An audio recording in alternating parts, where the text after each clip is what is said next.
मानसी भारद्वाज। उम्मीद करती हूँ आप सब अच्छे होंगे, लेक्चर सीरीज को एंजॉय कर रहे होंगे। प्रीवियस वीडियो लेक्चर में हमने केपलर सर के तीनों लॉ को एक्सप्लेन किया था। साथ में मैंने जो प्लेनेट की जो वेलोसिटी है इन टर्म्स ऑफ एसेंट्रिसिटी, उसमें हमारे पास इंपॉर्टेंट फॉर्मूले आए थे। उन फॉर्मूला का यूज करके मैंने आपको केपलर सर के जो थर्ड लॉ था उन पे बेस्ड न्यूमेरिकल आपको करवाए थे। आज के वीडियो लेक्चर में हम शुरू करेंगे दैट इज ऑर्बिटल वेलोसिटी। ठीक है, अब देखो ऑर्बिटल वेलोसिटी क्या होती है। ऑर्बिटल वेलोसिटी या मैंने शॉर्ट फॉर्म में लिख दिया है ऑफ द सैटेलाइट। सैटेलाइट की ऑर्बिटल वेलोसिटी क्या होती है, is the velocity required to put the satellite into its orbit. यानी हम ऐसे मान सकते हैं कि अर्थ के हम कोई मतलब हम मान लिया सैटेलाइट को छोड़ते हैं, ठीक है, उस सैटेलाइट को अपने ऑर्बिट में रखने के लिए जो वेलोसिटी होती है दैट इज ऑर्बिटल वेलोसिटी। ठीक है ना, तो इसकी डेफिनेशन अगर आए तो हम इसको ऐसे लिखेंगे, required to put the satellite into its orbit around the earth, earth के चारों। ठीक है, for revolution of a satellite. अब हमें पता है अगर कोई बॉडी रोटेट कर रही है किसी एक्सिस के अबाउट, किसी पॉइंट के अबाउट, तो डेफिनेटली वहां पे कोई ना कोई फोर्स होगा, पुल होगा। ठीक है, तो for revolution of a satellite around the earth the gravitation pull provide required centripetal force. बिल्कुल पता है हमें कि हमारा यहाँ पे जैसे ही हमारे जो अराउंड द अर्थ जो ग्रेविटेशनल पुल होगा वो हमें एक सैटेलाइट को सेंट्रीपिटल फोर्स देगा, है ना। तो यहाँ पे सैटेलाइट का जो सेंट्रीपिटल फोर्स हमें पता है ये हमारा ग्रेविटेशनल पुल हो गया Gmf/r², और ये हमारा हो गया दैट इज सेंट्रीपिटल फोर्स। ठीक है, तो ये हमारा जो ग्रेविटेशनल फोर्स है वो हमारा सेंट्रीपिटल फोर्स के इक्वल होगा। तो मैंने यहाँ पे मैथमेटिकल सॉल्व किया है, ये हमारी होती है ऑर्बिटल वेलोसिटी। ये Gr² क्यों आया है, क्योंकि मैं आपको इसको प्रीवियस वीडियो लेक्चर में आपको बता चुकी हूँ कि हमारा G = Gr² हमारा कैसे आता है। क्लियर हुआ। तो यहाँ से r मैंने बाहर ले दिया क्योंकि स्क्वायर है तो रूट से बाहर आ जाएगा, तो G/r+h बच जाएगा। ठीक है, ये मैं आपको बताऊंगी जब मैं आपको न्यूमेरिकल करवाऊंगी ना, तो इन फॉर्मूले का यूज होगा। अब तक आप सिर्फ इतना ध्यान रखिए कि हमारी जो ऑर्बिटल वेलोसिटी होती है वो ये होती है। ठीक है, अगर ऑर्बिटल वेलोसिटी में कोई क्वेश्चन आता है, ठीक है, तो आपको सबसे पहले उसकी डेफिनेशन लिखनी है, साथ में ये बताना है कि जो सैटेलाइट को सेंट्रीपिटल के साथ जो ग्रेविटेशन फोर्स है, पुल है, वो एक सेंट्रीपिटल फोर्स रिक्वायर्ड करता है, तो वहां से हमारी ऑर्बिटल वेलोसिटी निकल कर आती है। ठीक है, अब हम ऑर्बिटल वेलोसिटी के कुछ जो है इंपॉर्टेंट पॉइंट्स देखेंगे जो कि हमें लिख कर आने हैं। ठीक है, तो अब हम देखते हैं ऑर्बिटल वेलोसिटी के कुछ इंपॉर्टेंट, ये हमारी ऑर्बिटल जो वेलोसिटी है उसके कुछ इंपॉर्टेंट पॉइंट है। अगर ऑर्बिटल वेलोसिटी आपको लिखना आता है तो आप पहले जो मैंने आपको डेफिनेशन बताई थी वो लिखनी है आपको, फिर उसमें जो ग्रेविटेशनल पुल है वो जो है सेंट्रल फोर्स के इक्वल आता है, वहां से पूरी निकालनी है। फिर उसके बाद हमें उसकी कुछ इंपॉर्टेंट पॉइंट लिखने। देखो, orbital velocity is independent of mass of the orbiting body. इसका मतलब क्या हुआ कि जो ऑर्बिटल जो वेलोसिटी होती है, मान लिया ये हमारी अर्थ है, ठीक है, ये हमारी यहाँ पे कोई ऑर्बिटिंग बॉडी है। ठीक है, ये बोल रहे हैं कि ये जो ऑर्बिटल वेलोसिटी है, ये जो बॉडी है यहाँ पे, ठीक है, इसकी बॉडी पे मतलब इस पे जो है mass of the orbiting body, इस जो ये ऑर्बिटिंग बॉडी है इसके मास पे डिपेंड नहीं करती। ठीक है, तो ऑर्बिटल वेलोसिटी कभी भी हमारी जो है इस जो बॉडी रोटेट हो रही है उस पे डिपेंड नहीं करती। ठीक है ना, वो किस पे डिपेंड करती है, टेंजेंट ऑफ द ऑर्बिट। और आप हमेशा ध्यान रखना कि जो ऑर्बिटल वेलोसिटी होती है वो हमेशा टेंजेंट ऑफ द ऑर्बिट होती है। ठीक है, हमेशा tangent of the orbit that is satellite of different masses. आप ऐसे मान सकते हैं कि मान लिया डिफरेंट मासेज के सैटेलाइट हैं, ठीक है, उनकी ऑर्बिटल वेलोसिटी सेम होगी, वो उसके जो ऑर्बिटिंग बॉडी है जो सैटेलाइट है उनके मास पे डिपेंड नहीं करेगी। हो गया होगा क्लियर। ठीक है, तो यहाँ से हमारा फर्स्ट पॉइंट ये होगा कि कोई भी अगर डिफरेंट बॉडी की कोई भी हमारी सैटेलाइट है वो बिल्कुल भी हमारी जो है उस पे डिपेंड नहीं करेगी। ठीक है ना, ऑर्बिटल वेलोसिटी उन बॉडी के मासेस पे बिल्कुल डिपेंड नहीं करेगी। क्लियर। उसके बाद हमारा सेकंड पॉइंट आता है orbital velocity depends on the mass of the central body and radius of the orbit. बिल्कुल यहाँ पे डिपेंड करती है, देखो इस रेडियस ऑफ द ऑर्बिट पे डिपेंड करती है और जो सेंट्रल बॉडी है इसके मास पे डिपेंड करती है ना। जैसे अर्थ का मास हो गया, जैसे अर्थ के सरफेस पे हम को छोड़ते हैं सैटेलाइट को, तो अर्थ के मास पे डिपेंड करेगी वो, ठीक है ना कि हमारी सैटेलाइट के मास पे। क्लियर हुआ आपको इतना। ठीक है, उसके बाद हमारा थर्ड पॉइंट है for a given greater the radius of orbit laser will be orbital velocity, बिल्कुल होगा क्योंकि हमारी इनवर्सली प्रोपोर्शनल रिलेशन है, जितनी ज्यादा दूर सैटेलाइट होगी उसकी उतनी ही जो स्पीड है वेलोसिटी है वो कम होगी। क्लियर हुआ इतना, ठीक है, क्योंकि इनवर्सली प्रोपोर्शनल रिलेशन है। Orbital velocity of a satellite when it revolve very close to the planet, अगर वो प्लैनेट के बहुत ही क्लोज जो है हमारी सैटेलाइट है तो उस केस में हमारे पास क्या होगी ऑर्बिटल वेलोसिटी। देखो मैंने आपको ये रिलेशन बताया था v इज इक्वल टू, देखो मैंने ऑर्बिटल वेलोसिटी आपको करवाई थी √gm/r, ठीक है, ये बताया था। अब यहाँ पे जो ये r है ये r प्लस h में कैसे चेंज किया है मैंने, क्योंकि मैंने ये माना था, ठीक है, ये वाली हमारी अर्थ थी, यहाँ पे रेडियस r हो गई और कुछ यहाँ पे मैंने माना थी सैटेलाइट, ठीक है, ये h हाइट पे मैंने सैटेलाइट मानी थी, ठीक है, तो ये सैटेलाइट इसलिए मैंने यहाँ पे r प्लस h कर रखा है, ठीक है। मैं उसमें प्रीवियस स्लाइड में बताना भूल गई थी आपको कि यहाँ पे r प्लस h मैंने दोनों का सम किया है, ठीक है, ये रेडियस ऑफ द अर्थ हो गई और ये हमारा क्या हो गया, जिस हाइट पे हमने सैटेलाइट को छोड़ लगा रखा है, ठीक है ना, क्लियर हुआ ना, तो ये हमारी हो गई ऑर्बिटल वेलोसिटी, ठीक है। अब यहाँ पे h 0 हो जाएगा क्योंकि बहुत ही क्लोज है प्लेनेट के, तो उस केस में h हमारा 0, ठीक है, gm हमारा gr² होता है, तो v हमारा कितना आ जाएगा, देखो gm आ जाएगा gr² r प्लस h, अब ये r ब्रैकेट से बाहर जाएगा तो r बच जाएगा हमारे पास, ठीक है, और ये आ जाएगा r, ठीक है, ये 0 हो जाएगा, तो हमारा उस केस में क्या आ जाएगा, v is equal to only g और r, ठीक है ना, तो gr बच जाएगा हमारा, तो ये आ जाएगा g की जगह 9.8 और r की रेडियस ऑफ द अर्थ आ जाएगा 6.4 × 10⁻⁶, ठीक है, इतना क्लियर हुआ। तो यहाँ पे नियरली 8 किलोमीटर पर सेकंड हमारी ऑर्बिटल वेलोसिटी आ जाएगी जब हमारी सैटेलाइट है वो प्लेनेट के अगर क्लोज होती है।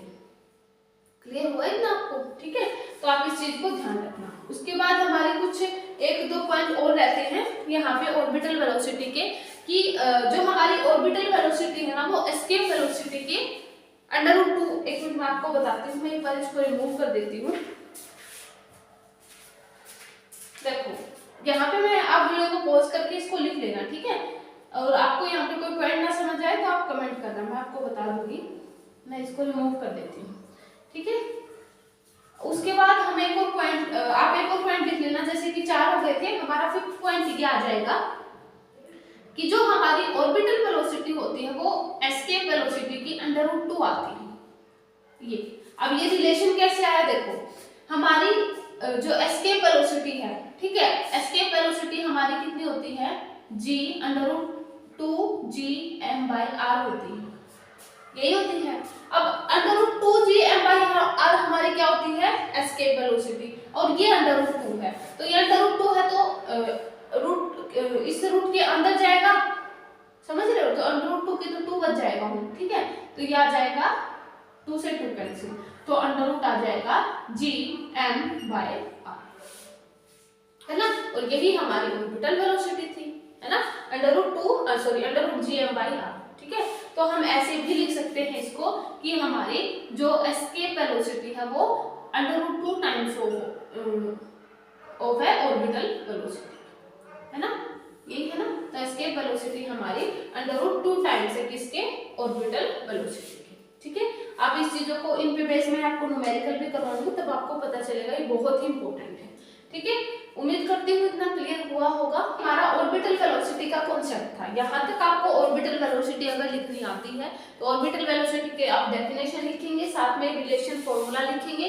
फॉर्मूला लिखने के बाद हमारे पास कुछ इंपॉर्टेंट पॉइंट ही बहुत ही इंपॉर्टेंट है, हमारी जो ऑर्बिटल वेलोसिटी है वो कभी भी ऑर्बिटिंग बॉडी के मास पे डिपेंड नहीं करती, वो हमेशा सेंट्रल बॉडी के मास पे और उसकी रेडियस पे डिपेंड करती है, ठीक है, डिस्टेंस पे, और हमेशा क्या होती है, always along the tangent of the orbit. Second point हमारा क्या है कि ऑर्बिटल वेलोसिटी हमारी सेंट्रल बॉडी के मास पे डिपेंड करती है, ठीक है, रेडियस पे। उसके बाद फॉर द गिवन प्लैनेट जो हमारी ग्रेटर जी रेडियस होगी उतनी ही हमारी जो है ऑर्बिटल वेलोसिटी कम होगी, because it has a inversely proportional relation, ठीक है, v is equal to directly proportional to √r, ठीक है। फोर्थ पॉइंट हमारा क्या था, ये हो गया, ठीक है। फोर्थ पॉइंट हमारा ये था कि डायरेक्टली प्रोपोर्शनल टू √r थी। फिफ्थ हमारा ये वाला है कि फोर्थ पॉइंट हमारा ये था वेरी क्लोज टू द, अगर हमारी प्लेनेट के पास होती है सैटेलाइट तो उस केस में हमारी डिस्टेंस है वो ये 8 किलोमीटर पर सेकेंड होती है, उसकी जो velocity, orbital velocity, sorry distance मैंने गलती से बोला, तो ऑर्बिटल वेलोसिटी हमारी 8 किलोमीटर पर सेकेंड होती है। फिफ्थ पॉइंट हमारा क्या है कि एस्केप वेलोसिटी है वो √2 टाइम्स ऑफ ऑर्बिटल वेलोसिटी होती है। ध्यान रखना आप इन पे बेस्ड न्यूमेरिकल भी आ सकते हैं, ठीक है, कि एस्केप वेलोसिटी और ऑर्बिटल वेलोसिटी में रिलेशन क्या होता है, ठीक है, तो आप इसको ध्यान रखना। अब हम इन पे बेस्ड कुछ न्यूमेरिकल करते हैं जिससे आपको कॉन्सेप्ट बिल्कुल क्लियर हो जाएगा, ठीक है, तो मैं इसको करती हूँ रिमूव। ये हमारा है फर्स्ट न्यूमेरिकल जो कि अभी अभी हमने ऑर्बिटल वेलोसिटी की है उस पे बेस, ठीक है। देखो सबसे पहले हमारे पास क्या गिवन है, दो सैटेलाइट गिवन है A एंड B, वो प्लेनेट के चारों तरफ रोटेट कर रही हैं जिनकी radius 4r and r given है, ठीक है। If speed of satellite A, पहली स्पीड की सैटेलाइट 3v गिवन है, तो हमें सैटेलाइट की स्पीड जो सैटेलाइट B है उसकी स्पीड हमें बतानी है, ठीक है। अभी अभी मैंने बताया था कि हमारी जो ऑर्बिटल वेलोसिटी है वो हमारी किस पे डिपेंड करती है, √gm/r, यानी इनवर्सली प्रोपोर्शनल होती है रेडियस के, बिल्कुल, क्योंकि हमें गिवन क्या है, रेडियस गिवन है, ठीक है, रेडियस गिवन है। अब देखो यहाँ पे जो रेडियस गिवन है √gm/r, ये इनवर्सली प्रोपोर्शनल रिलेशन में है, यानी हम ऐसे मान सकते हैं कि जो ऑर्बिटल वेलोसिटी, जो स्पीड गिवन है सैटेलाइट B की और जो स्पीड गिवन है सैटेलाइट A की, वो इनवर्सली प्रोपोर्शनल रिलेशन है, तो हम ऐसे मान सकते हैं r(a/r(b), है ना, क्योंकि रेडियस इनवर्सली प्रोपोर्शनल रिलेशन है तो हम इनको ऐसे लिख सकते हैं, ठीक है। तो यहाँ पे देखो क्या आ जाएगा हमारा VB/VA इज इक्वल टू, अब RA हमारे पास कितना है, दैट इज 4r, ठीक है, और VB और RB हमारे पास कितना है, दैट इज r, ठीक है। यहां से इसको हम कैंसिल आउट कर देंगे तो हमारा जो VB है वो किसके इक्वल आ जाएगा, दैट इज 2 × VA, क्योंकि स्क्वायर रूट से हमारा 2 बाहर आ गया, तो 2 × VB इज इक्वल टू, हमें ऑर्बिटल स्पीड बतानी थी ना सैटेलाइट B की, तो 2 × सैटेलाइट A की हमारे पास स्पीड कितनी गिवन है, दैट इज 3v, तो हमारे पास speed of the satellite B हमारी दैट इज आ रही है 6v, ठीक है, क्लियर हुआ इतना। तो इन पे बेस्ड जो न्यूमेरिकल है हम उनको इस तरीके से हैंडल करेंगे। ये हमारा बहुत ही इंपॉर्टेंट फॉर्मूला है कि जो ऑर्बिटल वेलोसिटी है वो इनवर्सली प्रोपोर्शनल होती है रेडियस के इनवर्सली प्रोपोर्शनल रिलेशन के कारण मैंने इनको डायरेक्ट ऐसे लिखा, क्लियर हुआ। अब हम करते हैं हमारा सेकंड न्यूमेरिकल, ये हमारा है सेकंड न्यूमेरिकल। इसमें हमसे क्या पूछा गया है कि एक सैटेलाइट है वो moving around the earth with speed v in a circular orbit of radius r, if orbit radius जो है डिक्रीज अगर 1% होती है तो हमें स्पीड उसकी बताने की कितनी परसेंटेज इंक्रीज होगी या डिक्रीज होगी। जैसा कि मैंने आपको बताया था कि ऑर्बिटल वेलोसिटी वो इनवर्सली प्रोपोर्शनल होती है रेडियस की, ठीक है। इसका मतलब क्या होगा, अगर रेडियस डिक्रीज हो रही है तो हमारी डेफिनेटली ऑर्बिटल वेलोसिटी इंक्रीज होगी, ठीक है। तो आप लिखना कि अगर रेडियस हमारी डिक्रीज हो रही है तो डेफिनेटली हमारी ऑर्बिटल वेलोसिटी इंक्रीज होगी, because it has inversely proportional relation, ठीक है। तो देखो v0 इज इक्वल टू √, यानी डायरेक्टली इनवर्सली प्रोपोर्शनल टू हमारी रेडियस आ गई, ठीक है। तो हमें क्या लिखना है कि जो हमारी percentage change in speed is equal to, ये हमारा फॉर्मूला आप ध्यान रखना, ठीक है, 1/2 × percentage change in radius, percentage change in radius, ठीक है। ये हमें फॉर्मूला ध्यान रखना है, ये बहुत ही इंपॉर्टेंट फॉर्मूला है। परसेंटेज चेंज इन स्पीड जो होगा वो किसके इक्वल होगा, 1/2 और परसेंटेज चेंज इन रेडियस। आपको या इस पे बेस्ड न्यूमेरिकल दे सकते हैं कि अगर हमारी रेडियस, आप ऐसे मान सकते हैं कि अगर हमारे रेडियस में 8% का डिक्रीमेंट या इंक्रीमेंट कुछ भी हो सकता है गिवन होगा, तो आपको यहाँ पे बताना है कि चेंज इन स्पीड क्या होगी, तो आप यहाँ पे डायरेक्ट उसका परसेंटेज चेंज लिखेंगे, क्लियर। तो यहाँ पे परसेंटेज चेंज लिख के सीधा हम 2 से डिवाइड कर देंगे तो हमारा ये आंसर आ जाएगा, ठीक है। तो परसेंटेज चेंज इन स्पीड हमें बताना था, तो हमारा कितना आ जाएगा 1/2, यहाँ पे परसेंटेज चेंज इन रेडियस कितनी गिवन है, दैट इज 1%, ठीक है। तो 1% हमारा डायरेक्ट लिख देते हैं। तो हमारा 0.5 हमारी ऑर्बिटल वेलोसिटी जो है वो 0.5% हमारी क्या हो जाएगी, इंक्रीज हो जाएगी, है ना, because it has inversely proportional relation. अगर हमारा रेडियस 1% से अगर डिक्रीज हो रहा है तो डेफिनेटली हमारी ऑर्बिटल वेलोसिटी 0.5% से इंक्रीज हो जाएगी। क्लियर हुआ? आपको ध्यान रखना है, इंक्रीज और डिक्रीज के दोनों ऑप्शन मिलेंगे, आपको कंफ्यूज नहीं होना है, ठीक है, ध्यान रखना है। ये फॉर्मूला बहुत ही इंपॉर्टेंट है, percentage change in speed is equal to 1/2 percentage change in radius. Clear हुआ? तो यहाँ से ये हमारा था ऑर्बिटल वेलोसिटी का कॉन्सेप्ट। उम्मीद करती हूँ आपको यहाँ से क्लियर हुआ होगा। इन पे बेस्ड न्यूमेरिकल भी हमारे हो गए, क्योंकि इन पे बेस्ड न्यूमेरिकल यहाँ तक ही आ सकते हैं, ठीक है। सो आज के वीडियो लेक्चर में हम इतना ही रखेंगे। नेक्स्ट वीडियो लेक्चर में हम करेंगे time period of the satellite और उस पे बेस्ड हम न्यूमेरिकल, ठीक है। सो वीडियो को लाइक करें, शेयर करें। Thank you so much.